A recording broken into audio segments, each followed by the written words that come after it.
जय श्री कृष्णा। राधे राधे। सभी श्रद्धालु भक्त जनों को नमस्कार। आज आप श्रवण करेंगे द्वादशी की पारण कथा। बारहा द्वादशी की कथा श्री विष्णु पुराण में वर्णित है। एक समय की बात है। हिरण्यक्ष नाम का एक हीरा था जिसने धरती माता को चुरा कर समुद्र में छिपा दिया था। सारा संसार भय से कांप उठा और देवताओं ने भगवान विष्णु से सहायता की प्रार्थना की। तब भगवान विष्णु ने बारहा रूप में अवतार लिया, जो सुनहरे दांतों वाला एक शक्तिशाली बारहा था। उन्होंने समुद्र में गोता लगाया, हिरण्यक्ष से युद्ध किया और उसे भीषण युद्ध में परास्त किया। उसके बाद उन्होंने धरती माता को अपने दांतों पर उठाकर ब्रह्मांड में उनके स्थान पर स्थापित किया। यह कीर्ति बुराई पर विजय और ब्रह्मांड में संतुलन की स्थापना का प्रतीक है। हम बारहा द्वादशी क्यों मनाते हैं? बारहा द्वादशी भक्तों को इस बात का स्मरण कराती है कि भगवान विष्णु के रूप में श्री कृष्णा सदाए उनकी रक्षा के लिए उपस्थित रहते हैं। यह पर्व हमें परम पुरुषोत्तम भगवान के प्रति आस्था, भक्ति और संपूर्ण की शिक्षा देता है। यह धरती माता के संरक्षण और दैनिक जीवन में धार्मिकता के महत्व पर भी बल देता है। भक्तों का मानना है कि बारहा द्वादशी व्रत करने से बुराइयों से सुरक्षा मिलती है, पिछले पापों का नाश होता है और आध्यात्मिक उत्पन्न होता है। भगवान बारहा की पूजा करने से कठिनाइयों पर विजय पाने और दिव्य आशीर्वाद प्राप्ति करने में मदद मिलती है। अब दूसरा द्वादशी व्रत कथा। बारहा द्वादशी की कथा। प्राचीन काल में वासुदेव नाम का एक ब्राह्मण रहता था। वो भगवान विष्णु का सच्चा भक्त था। अपनी आस्था के बावजूद उसे असीमित संघर्षों का सामना करना पड़ा। दुर्भाग्य, बीमारी और दरिद्रता ने उसे घेर रखा था। उसने समाधान के लिए भगवान विष्णु से सच्चे मन से प्रार्थना की। एक दिन एक ऋषि उनके घर आया और उन्हें बारहा द्वादशी व्रत रखने की सलाह दी। ऋषि ने उन्हें बारहा द्वादशी व्रत कथा समझाते हुए बताया कि इस दिन भगवान विष्णु ने धरती माता का उद्धार किया था। इसलिए जो कोई भी सच्ची श्रद्धा से इस व्रत का पालन करता है उसे समृद्धि और दिव्य सुरक्षा प्राप्ति होती है। वासुदेव ने इस व्रत के नियमों का पालन करते हुए भगवान बारहा की पूजा की। उन्होंने गरीबों को अन्न दान और उन्हीं वस्तु दान किया। परिणाम स्वरूप उनका जीवन शीघ्र ही बदल गया। उनके कष्ट दूर हो गया और उन्हें स्वास्थ्य, धन और शांति का आशीर्वाद प्राप्ति हुआ। यह कथा हमें सिखाती है कि भगवान विष्णु में आस्था रखने से कष्ट दूर होते हैं। बारहा द्वादशी व्रत रखने से कष्टों पर विजय पाने और आध्यात्मिक उन्नति प्राप्ति करने में सहायता मिलती है। बारहा द्वादशी पर दान एक निष्ठा कर्म है। शुद्ध मन से दान करने से श्री कृष्णा प्रसन्न होते हैं और दिव्या आशीर्वाद प्राप्ति होती है। श्री कृष्णा इस बात पर जोर देते हैं कि इस दिन दान करने से आत्मा शुद्ध होती है और भविष्य में समृद्धि सुनिश्चित होती है। अर्थात जो दान निस्वार्थ भाव से उचित स्थान और समय पर किसी पात्र व्यक्ति को बदले में कुछ भी अपेक्षा किए बिना दिया जाता है वह सात्विक शुद्ध दान माना जाता है। ऊनी वस्तु जरूरतमंदों को ऊनी वस्तु दान करने से उन्हें सर्दी से सुरक्षा मिलती है और श्री कृष्णा प्रसन्न होते हैं। अन्न दान गरीबों को भोजन देने से उनका लाभ होता है। 12 द्वादशी का व्रत करने से अपार दिव्या आशीर्वाद प्राप्ति होता है। 12 द्वादशी के कुछ प्रमुख आध्यात्मिक लाभ इस प्रकार है। दुर्भाग्य से सुरक्षा। भगवान 12 भक्तों को नकारात्मक कामों और पिछले पापों से बचाते हैं। भौतिक संघर्षों से मुक्ति। श्री कृष्णा की 12 रूप में प्रार्थना करने से अतिरिक्त शांति मिलती है। समृद्धि का आशीर्वाद भक्तों को विपत्तियों और उनके कार्यों में सफलता मिलती है। भक्ति की प्राप्ति यह व्रत भगवान विष्णु की दिव्या कृपा में विश्वास को मजबूत करता है। ग्रह दोष का निवारण। भगवान 12 की पूजा करने से प्रतिकूल ग्रह प्रभाव अस्तुलित हो जाता है। अब श्रवण करेंगे इली घुनिया की कथा। बहुत पहले की बात है। एक थी इली और एक था घून। एक दिन इली बोली कि आओ घून कार्तिक का स्नान करे। घून बोला कि तू तो गोरी परी है, तू ही नहा ले। मेरा तो मोठ बाजरा पड़ा है तो मैं नहीं नहाऊंगा। मैं तो हरे बजरे का सीटा बनाऊंगा और ठंडा पानी पीऊंगा। दोनों के बीच हुई इस वार्तालाप के बाद इली तो राजा की लड़की के पल्लू के साथ लग कर चली गई और घून नहीं नहाया। कार्तिक माह खत्म होते ही दोनों मर गया। कार्तिक का स्नान करने से इली राजा के घर जन्म लेती है और घून राजा के यहाँ गाधा बनता है। राजा की बेटी बड़ी हुई तो उसके विवाह का दिन आया और वह ससुराल के लिए विदा होने लगी। विदा होने के समय अचानक ही बेटी की बैलगाड़ी रोक गए तो राजा रानी दोनों बोले कि यह बैलगाड़ी क्यों रोक गया? बेटी तुझे जो मांगना है मांग ले। लड़की बोली कि मुझे यह गाधा चाहिए। यह सुनकर राजा रानी बोले कि यह क्या मांगने का चीज़ है, कुछ और मांग ले। यह भी कोई मांगने की चीज़ है? लड़की अपनी बात पर अड़ी रही और बोली कि मुझे तो यह गाधा ही चाहिए। लड़की की बात सुनकर गाधा फुदूक कर भागने लगा और लड़की के साथ वो भी चला गया।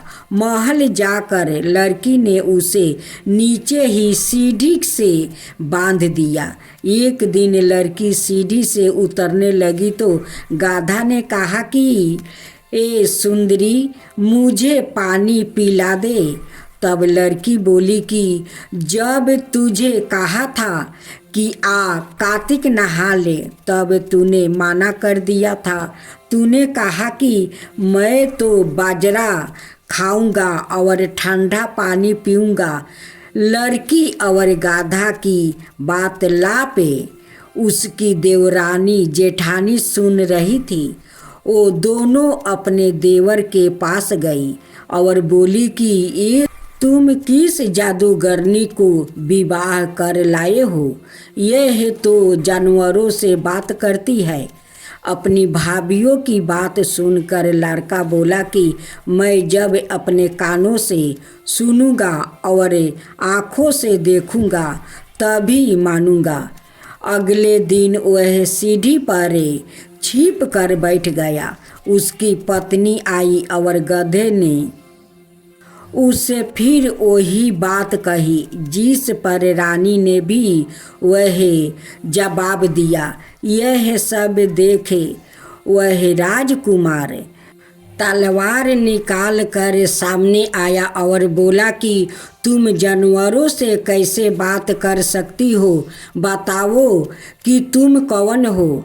उसकी पत्नी ने उसे बहुत कहा कि औरतों का भेद नहीं खोलना चाहिए, लेकिन वह आरा रहा कि नहीं, मैं तो सब जान कर ही रहूँगा। राजकुमार की जिद के आगे उसकी पत्नी हार गई और उसने पिछले जन्म की सारी बातें उसे बता दिया कि वो इली थी और यह गाधा घून था। इससे मैंने कार्तिक नहाने की बात कही, लेकिन इसने माना कर दिया, जिसके परिणाम स्वरूप यह इस जन्म में गाधा बन गया और मैं राजकुमारी के पल्लू से लाग कर नहाई तो मैं राजकुमारी के रूप में पैदा हुई। इसलिए मैं तो इसे पिछले जन्म की बात कह रही थी। सारी बात सुनकर राजकुमार बोला कि क्यों कार्तिक स्नान का इतना पुण्य मिलता है? रानी ने कहा कि हाँ, बहुत पुण्य फल मिलता है। अपनी पत्नी की सारी बातें सुनकर राजकुमार ने कहा कि यदि कार्तिक स्नान का इतना महत्व है तब हम दोनों जोर से कार्तिक स्नान करेंगे और दान पुण्य भी करेंगे, ताकि आने वाले समय में हम सुखपूर्वक रह सके। दोनों ने जब जोर शोर से स्नान किया तो उसके पास काफ़ी धन हुआ। इस कहानी के बाद सभी को कहना चाहिए कि हे कार्तिक महाराज, जैसे आपने इली को फल दिया वैसा ही सबको देना, लेकिन घून जैसा फल किसी को मत देना। अब पोपाबाई की कथा सुने। किसी गांव में एक पोपाबाई रहती थी। वो बहुत ज़्यादा नियम बरते करती थी। एक दिन उसने भाभी से कहा कि मैं शादी नहीं करूँगी, इसलिए मेरी झोपड़ी गांव के बाहर बनवा दो और गांव के सभी लोग से कह दो कि वो अपनी गाय और बछड़ों को मेरे यहाँ घास भूसा चरने को भेज दे। जो बाचा कूचा खाना है वो मुझे खाने को दे दे। एक दिन नगर का राजा शिकार खेलने जंगल में आया और गांव के बाहर जंगल के पास बनी झोपड़ी देखकर रुक गया। झोपड़ी के पास जाकर उसने आवाज़ लगाई कि कौन है, लेकिन भीतर से कोई आवाज़ ना आने पर वो लगातार आवाज़ खटखटाता रहा। तब पोपाबाई उठी और कहने लगी कि कौन हो तुम जो बार बार दरवाज़ा बजा रहे हो? क्यों आवाज़ लगा रहे हो? राजा ने कहा कि मैं यहाँ का राजा हूँ और तुम्हारे साथ विवाह करूँगा। पोपा बाई ने कहा कि जहाँ से आए हो वही चले जाओ, मैं किसी पराये आदमी का मुख नहीं देखती हूँ। राजा ने पोपा बाई की एक नहीं सुनी और उसे जबरदस्ती उठा कर ले गया। तब पोपा बाई ने राजा को श्राप दिया कि उसका सारा राजपाट नष्ट हो जाएगा। महल में आने पर राजा की रानियों ने सारी बात सुनकर राजा से अनुरोध किया कि इसे वही वापस छोड़ आओ। राजा जब पोपा बाई को वापस झोपड़ी में छोड़ने जाने लगा तो रास्ते में पोपा बाई की नदी आई, जिसमें वह डूब गया। पोपा बाई धर्मराज जी के यहाँ पहुँची और धर्मराज जी ने उन्हें स्वर्ग का राज दे दिया। एक बार एक सेठ ओ सेठानी मृत्युक लोक से स्वर्ग लोक आए तो उसके द्वार बंद देखकर वह धर्मराज जी से द्वार खोलने का आग्रह करते हैं। धर्मराज जी कहते हैं, इस द्वार पर पोपा बाई का राज है। इस पर सेठ सेठानी कहते हैं कि हम पोपा बाई को नहीं जानते हैं।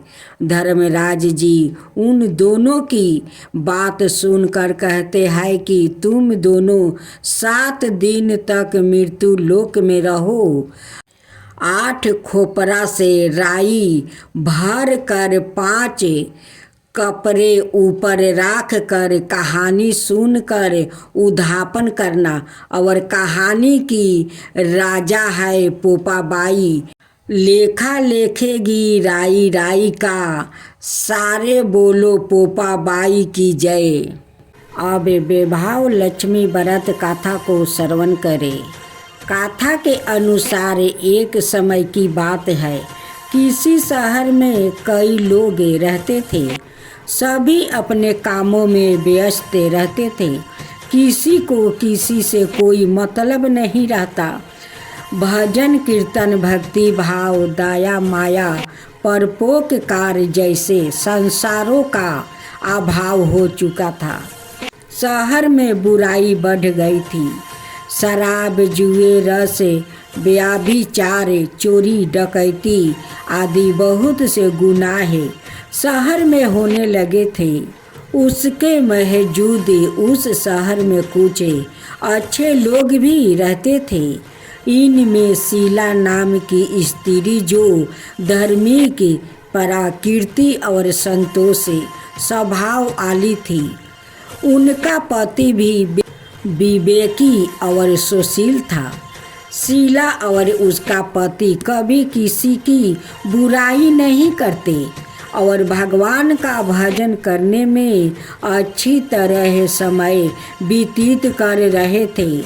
शहर के लोग उनकी गृहस्थी की सराहना करते थे। देखते ही देखते समय बदल गया। शीला के पति की अच्छी संगति बुरी में बदल गई। अब वह जल्द से जल्द करोड़पति बनने का ख्वाब देखने लगा। इसलिए वह गलत रास्ते पर चल पड़ा और फल स्वरूप उसकी हालत भिखारी जैसी हो गई। शराब जुए रस सरस गाजा आदि बुरी आदतों में शीला का पति भी फंस गया। दोस्तों के साथ उसे भी शराब की आदत लग गई। इस प्रकार उसने अपना सब कुछ जुए में गंवा दिया। शीला इस बात से बेहद चिंतित रहने लगी, लेकिन उसे भगवान पर भरोसा था। वह अपना अधिकांश समय प्रभु भक्ति में बिताने लगी। अचानक एक दिन दोपहर को उनके द्वार पर किसी ने दस्तक दिया। शीला ने द्वार खोला तो देखी कि एक माँ जी खड़ी थी। उसके चेहरे पर अलौकिक तेज दिखाई दे रहा था। उनकी आँखों में से मानो अमृत बह रहा था। उसका बेभाव चेहरा करुणा और प्यार से झलक रहा था। उसको देखते ही शीला के मन को शांति महसूस हुआ और उसके रोम रोम आनंदमयी हो उठा। शीला उस माँ जी को आदर के साथ घर ले आई। घर में बैठने के लिए कुछ भी नहीं था। अतः शीला ने एक फटी हुई चादर पर उसको बैठाई। माँ जी बोली, क्यों शीला, मुझे पहचाना नहीं? हर शुक्रवार को लक्ष्मी जी के मंदिर में भजन कीर्तन के समय मैं भी वहाँ आती हूँ। इसके मौजूद शीला कुछ समझ नहीं पा रही थी। फिर माँ जी बोली, तुम बहुत दिनों से मंदिर नहीं आई, इसलिए मैं तुम्हें देखने चली आई। माँ जी के प्रेम भरे शब्दों से शीला का हृदय पिघल गया। उसकी आँखों में आंसू आ गई और वो बिलख बिलख कर रोने लगी। माँ जी ने कहा, बेटी, सुख और दुख तो धूप और जैसे होते हैं। धैर्य रखो बेटी, मुझे तेरी सारी परेशानी मुझे देख रहा है। माँ जी के बात व्यवहार से शीला को काफ़ी संभल मिला और सुख की आस में उसने माँ जी को अपनी सारी कहानी कह सुनाई। माँ जी के व्यवहार से शीला को काफ़ी शगुन मिला और उसने माँ जी को अपनी सारी कहानी सुनाई। शीला के पूछने पर माँ जी ने उसे व्रत की सारी विधि भी बताई। माँ जी ने कहा, बेटी, माँ लक्ष्मी का व्रत बहुत सरल है। उसे वरद लक्ष्मी व्रत या वैभव लक्ष्मी व्रत कहा जाता है। यह व्रत करने वाली की सब मनोकामना पूर्ण होती है। वह सुख, संपत्ति और यश प्राप्ति करता है। शीला यह सुनकर आनंदित हो गई। शीला ने संकल्प करके आंखें खोली तो सामने कोई ना था। वह सोच में पड़ गई कि माँ जी कहाँ गई। शीला को तत्काल यह समझते देर नहीं लगी कि माँ जी और कोई नहीं थी, वो साक्षात लक्ष्मी जी ही थी। दूसरे दिन शुक्रवार था। सुबह स्नान करके स्वच्छ कपड़े पहनकर शीला ने माँ जी द्वारा बताई विधि से पूरे मन से व्रत किया। आखिरी में प्रसाद वितरण हुआ। यह प्रसाद पहले पति को खिलाई। प्रसाद खाते ही पति के स्वभाव में काफ़ी फर्क पड़ गया। उस दिन उसने शीला को मारा नहीं, सताया नहीं। शीला को बहुत आनंद हुआ। उनके मन में वैभव लक्ष्मी व्रत के लिए श्रद्धा और बढ़ गई। शीला ने पूरे श्रद्धा भक्ति से 21 शुक्रवार तक वैभव लक्ष्मी व्रत किया। 21वें शुक्रवार को माँ जी के कहे मुताबिक उद्यापन विधि करके 7 स्त्रियों को वैभव लक्ष्मी व्रत की 7 पुस्तक उपहार में दी। फिर माता जी के धन लक्ष्मी स्वरूप की छवि को वंदन करके भाव से मन ही मन प्रार्थना करने लगी, हे माँ धन लक्ष्मी, मैंने आपका वैभव लक्ष्मी व्रत करने की मन्नत मांगी थी। वो व्रत आज पूर्ण किया है। हे माँ, मेरी हर विपत्ति दूर करो, हमारा सबका कल्याण करो। जिसे संतान ना हो उसे संतान देना, सौभाग्यपति स्त्री का सौभाग्य अखंड रखना, कुंवारी लड़की को मन भावना पति देना। जो आपका यह चमत्कारी व्यवहार लक्ष्मी व्रत करे, उनकी सब विपत्ति दूर करना, सभी को सुख रखना। हे माँ, आपकी महिमा अपरंपार है। ऐसा बोल करे लक्ष्मी जी के धन लक्ष्मी स्वरूप की छवि को प्रणाम किया। व्रत के प्रभाव से शीला का पति अच्छा आदमी बन गया और कड़ी मेहनत करके व्यवसाय करने लगा। उसने तुरंत शीला का गिरवी रखे गहने छोड़ा लिया। घर में धन की वृद्धि हुई। घर में पहले जैसी सुख शांति छा गई। विवाह लक्ष्मी व्रत का प्रभाव देखकर मोहल्लों की दूसरी स्त्री भी विधि पूर्वक विवाह लक्ष्मी व्रत करने लगी। तब बोलो माँ लक्ष्मी की जय। अब श्रवण करेंगे लपसी तपसी की कथा। एक लपसी था, एक तपसी था। तपसी हमेशा भगवान की तपस्या में लीन रहता था। लपसी रोजाना सावा शेर की लपसी बनाकर भगवान का भोग लगाकर ही वो भोजन करता था। एक दिन दोनों झगड़ा करने लगा। तपसी बोला, मैं रोज भगवान की तपस्या करता हूँ, इसलिए मैं बारा हूँ। लपसी बोला, मैं रोज भगवान को सावा शेर लपसी का भोग लगाता हूँ, इसलिए मैं बारा हूँ। नारद जी वहाँ से गुजर रहे थे। दोनों को लड़ता देखकर रुक गए और उनसे पूछा कि तुम क्यों लड़ रहे हो। तपसी ने खुद के बारा होने का कारण बताया और लपसी ने अपना कारण बताया।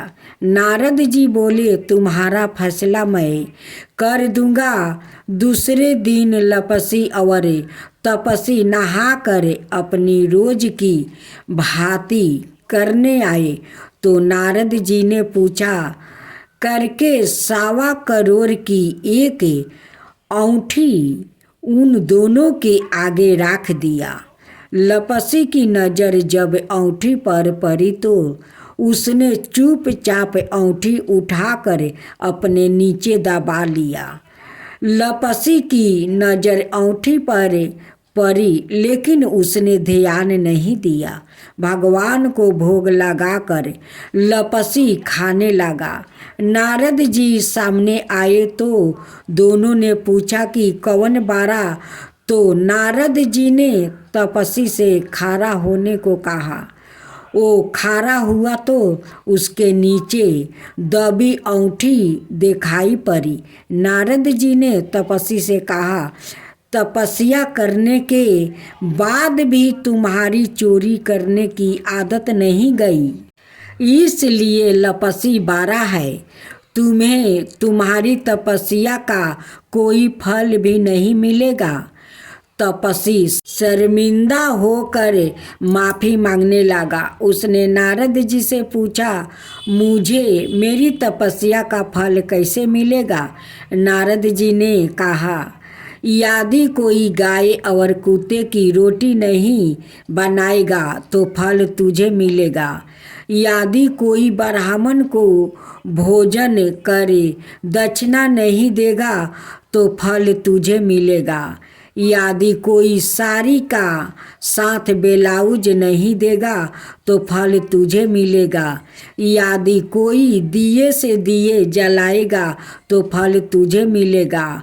यदि कोई सारी कहानी सुने लेकिन तुम्हारी कहानी नहीं सुने तो फल तुझे मिलेगा। उसी दिन से हर व्रत कथा कहानी के साथ लपसी तपसी की कहानी भी सुनी और कही जाती है।